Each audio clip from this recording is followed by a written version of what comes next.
ជំរាបសួរនេះនៅចុងបញ្ចប់ខ្ញុំថតបានប៉ុណ្ណឹងចាស់ជាចុងបញ្ចប់ចាស់អូខេម៉ោង 7:04 ហើយម៉ោង 7:04 នៅស្រុកអាមេរិកនៅស្រុកខ្មែរយើងទៅម៉ោង 3 មិនទាន់ម៉ោង 3 អូខេខ្ញុំមើលទៅកាពីទំនុកដំកើងចំពោះ33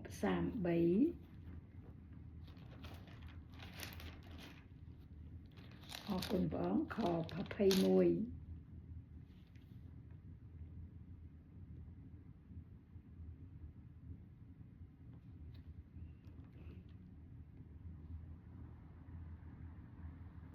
អរគុណព្រះអង្គអរគុណព្រះអង្គខ12ហើយនឹង21 33អូខេអរគុណព្រះអង្គ31ហើយនឹង21និង12អរគុណព្រះអង្គខ្ញុំអានជូន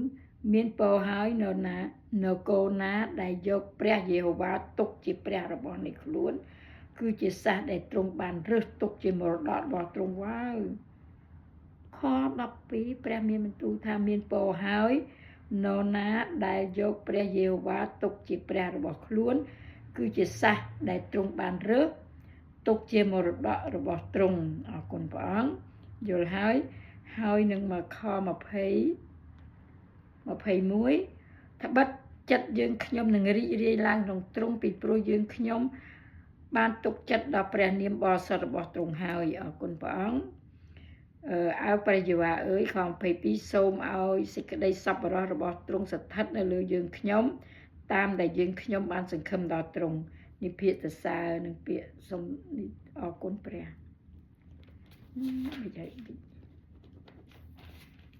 អរគុណព្រះដែលបានបញ្ចប់ថ្ងៃនេះអរគុណព្រះអង្គសូមព្រះទានពរឥឡូវហ្នឹង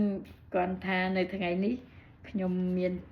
អំណររីករាយនឹងប្រាប់រឿងការដែលកើតមានឡើង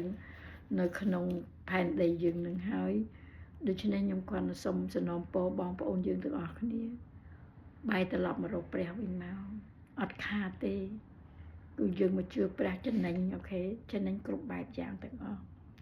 ចំណេញតាំងពីព្រះបន្ទូលចំណេញការចេះដឹងចំណេញនឹងទ្រង់ជួយយើងគ្រប់បែបយ៉ាងភាពខ្វះខាតរបស់យើងឲ្យតែយើងពិតត្រង់ជាមួយព្រះភាពខ្វះខាតរបស់យើងទ្រង់នឹងផ្គត់ផ្គង់ឲ្យគ្រប់ពេលវេលានេះជាសេចក្តីពិតរបស់ព្រះនៅក្នុងព្រះបន្ទូលព្រះមានបន្ទូលថាទ្រង់នឹងផ្គត់ផ្គង់ដល់អ្នកណាដែលត្រូវដែលស្រេកឃ្លានអូខេ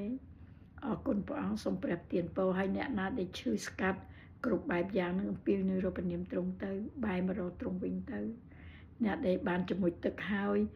អ្នកដែលបានបោះបង់ចោលព្រះនោះសូមឲ្យវិលត្រឡប់មកវិញទៅការអស្ចារ្យគ្មាននរណាអាចជួយយើងបាននេះកូនអើយមើលឃើញនៅប្រទេសម៉ាយ៉ាម៉ានោះឃើញដេកស្ដោកលោកឲ្យសិតលោកសង្ឃទៀតបំផ្លាញមកក្តាំងនឹងគឺថាឲ្យបាសសក់មករត់រកព្រះគ្រឹះដើម្បីជាព្រះជំនួយយើងគ្រប់បែបយ៉ាងអរគុណព្រះអង្គសូមព្រះអង្គគង់ជាមួយជំរាបលាចាំជួបគ្នានៅសប្តាហ៍ក្រោយអរគុណបាទ